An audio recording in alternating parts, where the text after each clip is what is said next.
Halo teman-teman semuanya, jumpa lagi dengan saya Victor Hulu. Kali ini kita membahas topik tentang konsep dasar dalam perhitungan besar sampel penelitian. Ini secara khusus untuk penelitian kuantitatif. Teman-teman semuanya, secara umum perhitungan besar sampel biasanya mencakup dua hal. Yang pertama adalah metode dan yang kedua adalah besar sampel.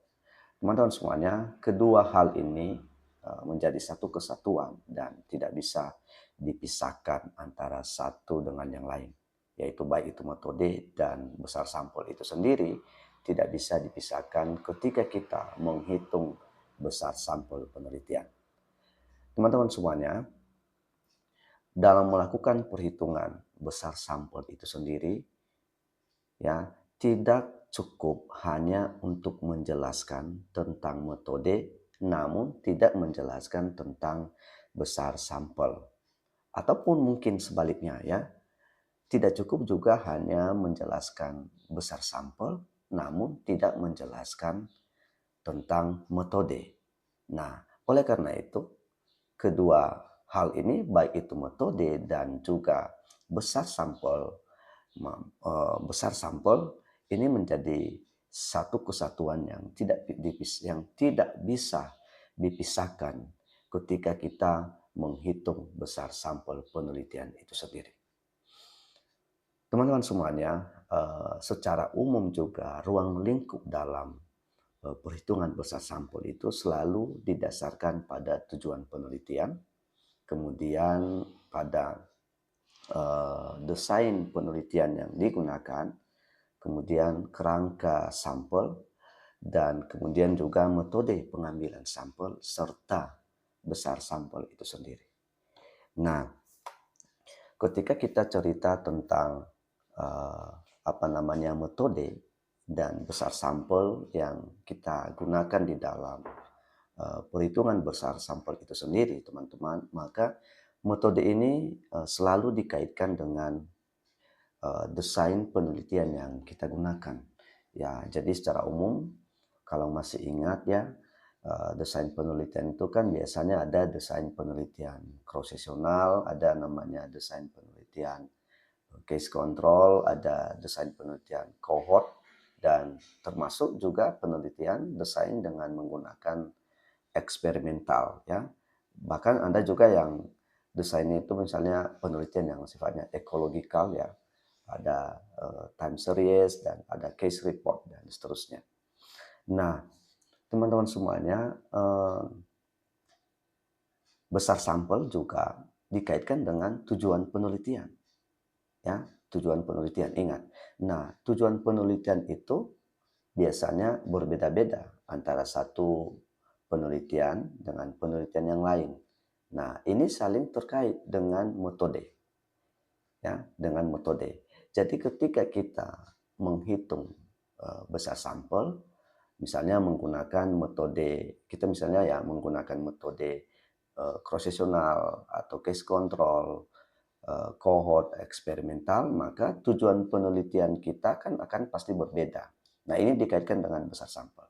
Nah, ketika tujuan penelitian kita berbeda, maka perhitungan besar sampel juga pasti berbeda. Ini tergantung daripada tujuan penelitian kita. Nah, misalkan teman-teman, kita mau meneliti misalnya dengan tujuan penelitian kita itu yang sifatnya deskriptif, bukan pengujian hipotesis. Nah, kalau deskriptif berarti kita bisa menghitung besar sampel penelitian, misalnya dengan estimasi proporsi atau estimasi rata. Nah, ini tergantung dari tujuan penelitian. Oke? Jadi kalau sifatnya deskriptif, maka teman-teman bisa menghitung besar sampel apakah estimasi proporsi atau estimasi rata. Namun ada juga dalam penelitian, misalnya sifatnya apa? Analitik ya, di mana melakukan pengujian hipotesis ya, melibatkan pengujian hipotesis. Nah, ini juga perhitungan besar sampel akan berbeda teman-teman semuanya. Ya, jadi perhitungan besar sampel berdasarkan misalnya pengujian hipotesis, maka bisa teman-teman menghitung besar sampel dengan beda proporsi, ya. Kemudian juga bisa dengan beda arus rata. Nah, beda arus rata ini bisa seperti uji T independen atau mungkin uji T dependen. Nah, bahkan bisa juga mungkin tujuan penelitian kita yang sifatnya misalnya mau menguji korelasi, maka kita bisa menggunakan pengujian hipotesis besar sampel dengan pengujian uji korelasi. Jadi ini semuanya tujuan penelitian kita tadi bisa kita kaitkan dengan metode yang kita gunakan. Jadi kalau misalnya kita desain penelitian kita prosesional, case control, kohort, dan eksperimental, maka perhitungan besar sampel didasarkan pada tujuan penelitian kita tadi. Apakah sifat penelitian kita deskriptif, maka bisa estimasi proporsi, estimasi rata. Atau kalau pengujian hipotesis, maka bisa perhitungan beda rata-rata atau beda rata, beda proporsi, atau mungkin pengujian uji korelasi dan seterusnya. Jadi ingat teman-teman semuanya, dalam perhitungan besar sampel, 2 poin tadi, baik itu metode maupun besar sampel itu sendiri, menjadi 2 hal yang penting kita perhatikan dan tidak bisa dipisahkan, teman-teman semuanya. Jadi menghitung besar sampel jangan asal menghitung menggunakan rumus sembarangan, teman-teman. Ya, ingat itu ya. Namun tetap perhatikan metode apa yang teman-teman gunakan. Ini metode tadi dikaitkan dengan desain penelitiannya dan besar sampel. Nah, besar sampel ini dikaitkan dengan tujuan penelitian. Jadi perhatikan tujuan penelitian dan perhatikan juga desain apa yang teman-teman gunakan. Nah, kedua poin ini menjadi menjadi hal penting yang perlu kita perhatikan ketika menghitung besar sampel penelitian itu sendiri.